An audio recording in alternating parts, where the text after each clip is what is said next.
In this video, we revisit the last homes of music legends and see what they look like now. Graceland, 3764 Elvis Presley Boulevard, Memphis, Tennessee. The colonnaded mansion Elvis Presley bought in 1957 at 22 and turned into a world of his own. The jungle room, the gold records, the gates shaped like sheet music, where he died in an upstairs bathroom on August 16, 1977 at 42. Opened to the public in 1982, and now the most visited private home in America after the White House, drawing over 500,000 pilgrims a year, his grave in the meditation garden, the final stop on the tour. The house frozen in its 1970s shag carpet glory, an entertainment complex and hotel grown up around it across the boulevard. The King's home turned into the single most profitable shrine in the history of popular music. The Dakota, 1 West 72nd Street, Manhattan, New York. The Gothic apartment building overlooking Central Park where John Lennon lived in his final years, and where, on the evening of December 8, 1980, he was shot in the archway entrance as he returned home, dying the most public death in rock history. The building's still one of the most exclusive addresses in New York, Yoko Ono keeping the apartment for decades afterward. The same stone archway where he fell passed daily by residents and tourists. Across the street in the park, the Strawberry Fields Memorial and its single word laid in mosaic, Imagine, where fans still leave flowers every December. The doorway of a Fortress Co-op and a teardrop garden in a park, one private and one public, marking the same loss 100 yards apart. Handel and Hendrix, 23 Brook Street, Mayfair, London. The top-floor flat Jimi Hendrix rented at the height of his fame, decorating it with scarves and trinkets and calling it the first real home he ever had, in a building next door to the house where the composer Handel had lived 2 centuries before. Hendrix dying weeks later on September 18, 1970, in a hotel room across the city in Notting Hill at 27. The flat now restored and opened as a museum that honors both musicians who lived on the same street 200 years apart. Visitors standing in the small room where Hendrix slept beside the rooms where Handel wrote Messiah. 2 of the most influential musicians in history sharing a single Georgian wall, their homes joined into one museum that spans the entire history of English music. Garden Lodge, 1 Logan Place, Kensington, London, the walled Georgian mansion where Freddie Mercury spent his last years and died on November 24, 1991, the day after telling the world he had AIDS. The green garden behind high brick walls, his sanctuary from the fame Queen had brought him. Left to his closest friend Mary Austin, who lived in it for over 30 years, the high wall outside continuously covered by fans in layers of messages and lyrics that the household periodically cleaned away only to watch them reappear. Recently put up for sale and its contents auctioned, the most private rock star home in London opened at last to buyers after 3 decades sealed behind its tribute-covered wall. The sanctuary that outlived its hermit, the green door, still photographed by fans who never saw inside it. Paisley Park, 7801 Audubon Road, Chanhassen, Minnesota. The vast white production complex Prince, built in a Minneapolis suburb, part recording studio, part soundstage, part home, where he created and rehearsed and where he was found dead in an elevator on April 21, 2016, from an accidental overdose. Opened as a museum within months of his death, his ashes displayed inside in a small urn shaped like the building itself, fans now touring the studios where he worked and the rooms where he lived. The unmarked fortress of a famously private genius thrown open to the public. The elevator, where he died, part of a building that has become his tomb and his temple at once. The Cobain House, 171 Lake Washington Boulevard East, Seattle, Washington. The lakeside home where Kurt Cobain died in a room above the garage in early April 1994 at 27. Found days later, the end of grunge's brightest and shortest flame. The house still a private residence, the greenhouse room where he died torn down by later owners who tired of the pilgrims, but the small bench in the adjacent Aretha Park left as the unofficial memorial, carved over the years with thousands of fans' messages and lyrics. The family that lives there now gardening a few feet from where strangers come to grieve, the private home untouchable, the public bench the only place the mourning is allowed to land. 56 Hope Road, Kingston, Jamaica. The uptown house Bob Marley bought and turned into both his home and the headquarters of his music, the place where he survived an assassination attempt in 1976, the bullet holes still in the walls, before cancer took him in 1981 at 36. Now the Bob Marley Museum, the most visited site in Kingston, his bedroom preserved, his gold records on the walls, the yard where he played football still there, the home of reggae's prophet, kept exactly as he left it, a colonial-era house in the Jamaican capital that has become a place of genuine pilgrimage for people from every corner of the world. The Cash Lake House, Hendersonville, Tennessee, the dramatic home of Johnny Cash, on the shore of Old Hickory Lake, where he and June Carter Cash lived for 35 years, and where he died in September 2003, only months after she did.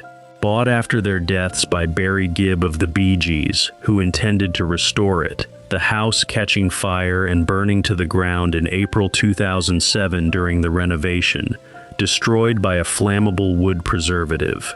The lakeside lot left empty for years, where the Man in Black's home once stood, the most haunting absence on this list. A famous house that survived its famous owner, only to be lost by the next one before he could move in. The Clear Lake crash site, near Clear Lake, Iowa. Not a home, but the last place on earth for Buddy Holly, who at 22 chartered a small plane after a show at the Surf Ballroom on a freezing night in February 1959, and died moments after takeoff in a snowy cornfield, along with Ritchie Valens and the Big Bopper. The day mourned ever after as the day the music died. The field, still a working farm, reached by a half-mile walk along a fence line to a steel monument of a guitar and a set of horn-rimmed glasses marking the spot. The Surf Ballroom still standing and still hosting concerts, a winter dance hall that has become a shrine, the cornfield beside it, the most famous patch of farmland in rock and roll. The Butry apartment, Paris, France. The flat in the Marais, where Jim Morrison was living when he was found dead in the bathtub on July 3, 1971 at 27. The circumstances never fully explained, the Doors frontman dying far from the Los Angeles where he made his name.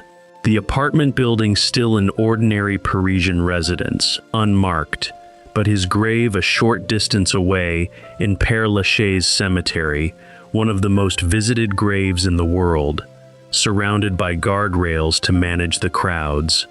The home anonymous, and the tomb a destination, the bathtub forgotten, while the headstone draws thousands, the opposite arrangement of almost every other legend here. Neverland Ranch, near Los Olivos, California. The fantasy land Michael Jackson built in the Santa Ynez Valley, with its own amusement park, zoo, and railroad, the most famous private home of the most famous entertainer of his era, the place that became inseparable from both his wonder and his scandals. Abandoned by Jackson after his 2005 trial, the rides and animals removed, the property renamed Sycamore Valley Ranch, and finally sold in 2020 for a fraction of its former asking price.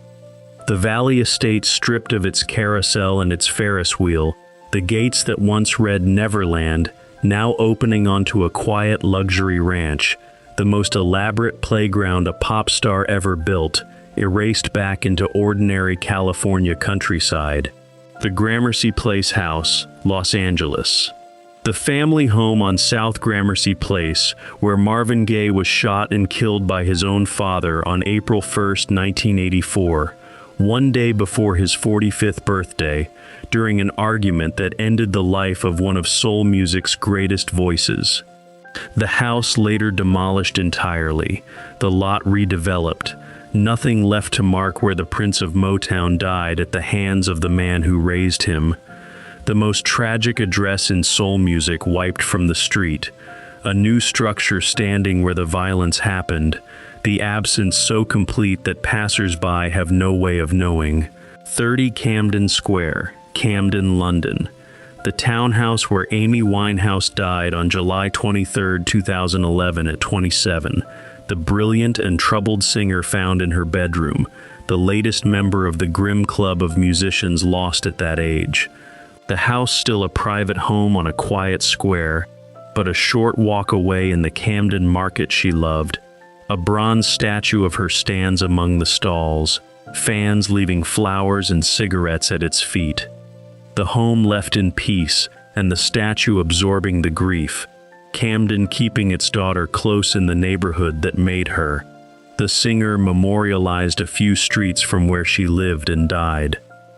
The Lafayette Street apartment, Soho, Manhattan. The downtown loft where David Bowie spent his final, intensely private years and died on January 10, 2016, 2 days after releasing a final album as a parting gift, having told almost no one he was ill. The building an ordinary Soho residence, deliberately unremarkable, chosen by a man who had spent decades as the most theatrical figure in music, precisely so he could walk the neighborhood unrecognized. The most chameleonic star of the century, ending in studied anonymity. His home a place he picked so that no one would know it was his, the disguise holding even in death. Friar Park, Henley-on-Thames, England.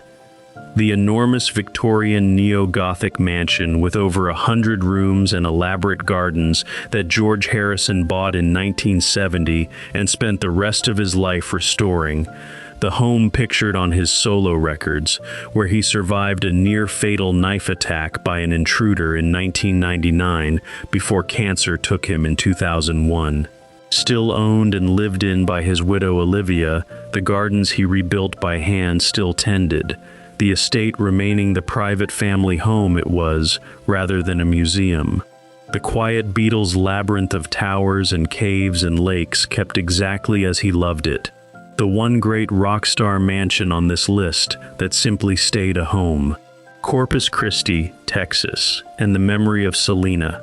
The Texas city where Selena Quintanilla, the young queen of Tejano music on the verge of crossing over, was shot and killed by the president of her own fan club at a motel on March 31, 1995 at 23.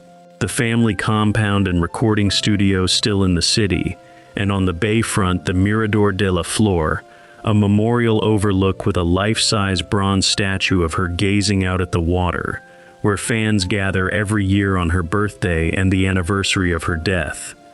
The motel an ordinary roadside building.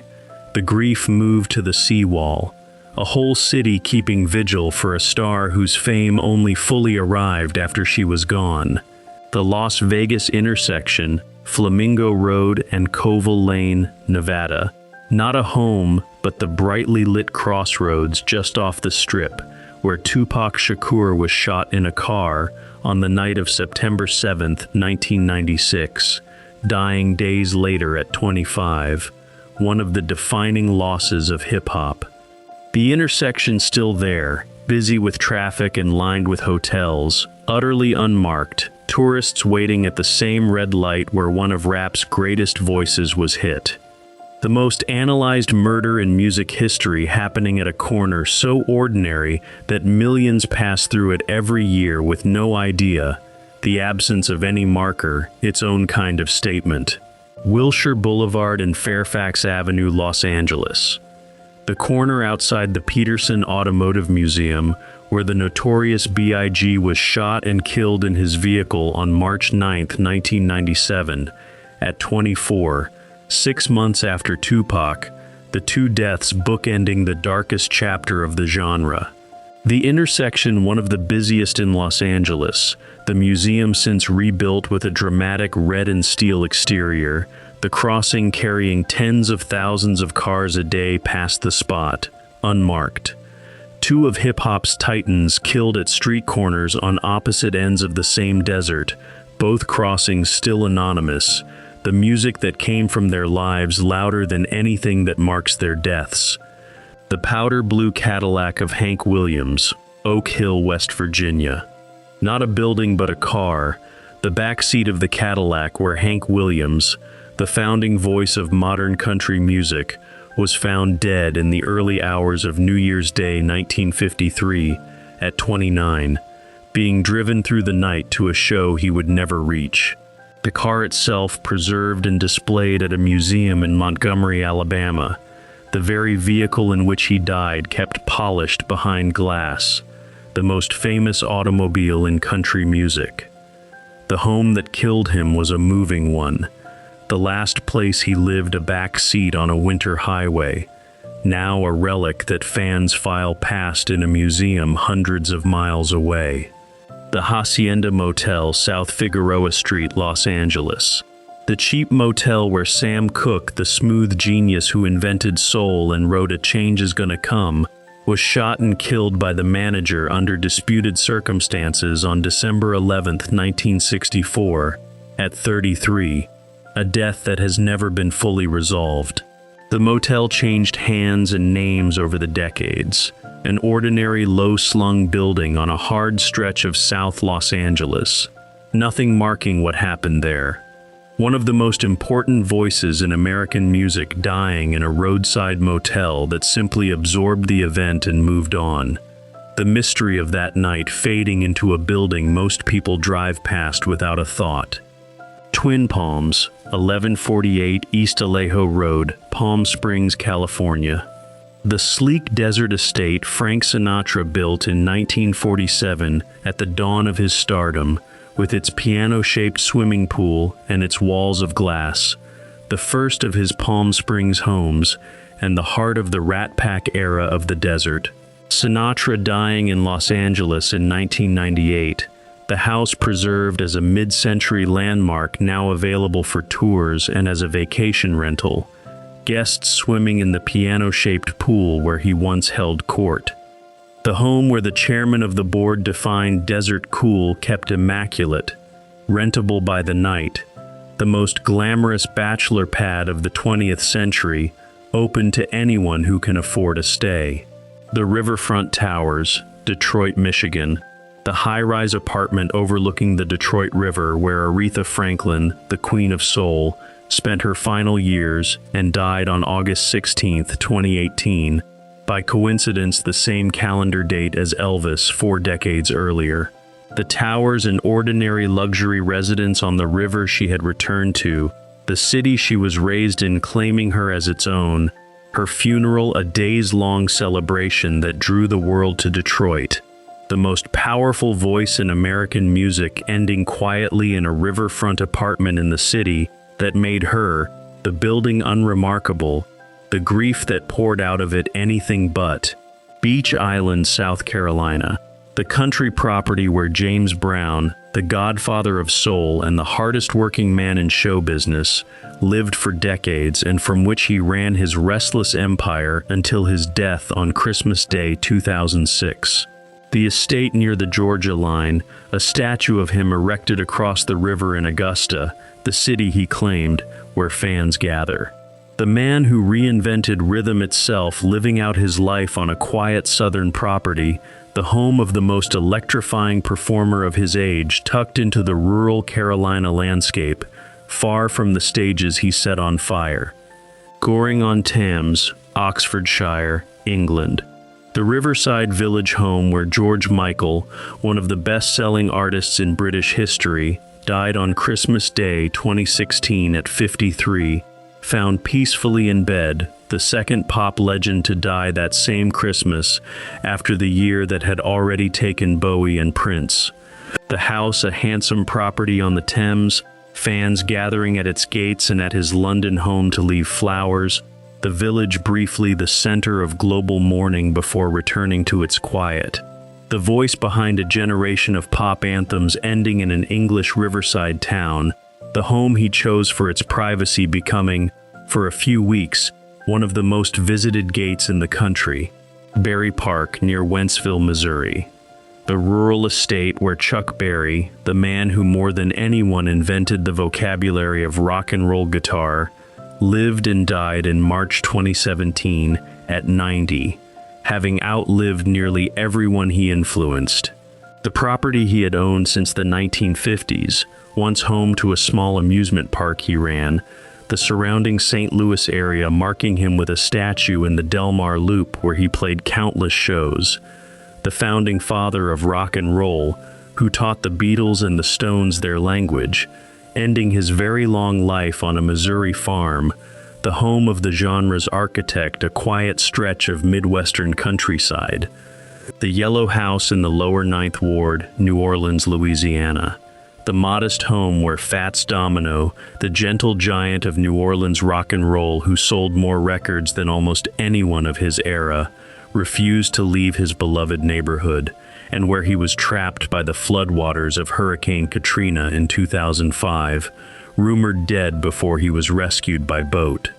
Domino living another 12 years and dying in 2017, the house in the devastated Ninth Ward restored and marked with his initials, a survivor of the flood that nearly erased its block. The home of a man who could have lived anywhere and chose the neighborhood that raised him, standing again in a district the water nearly took. The most loyal address in American music.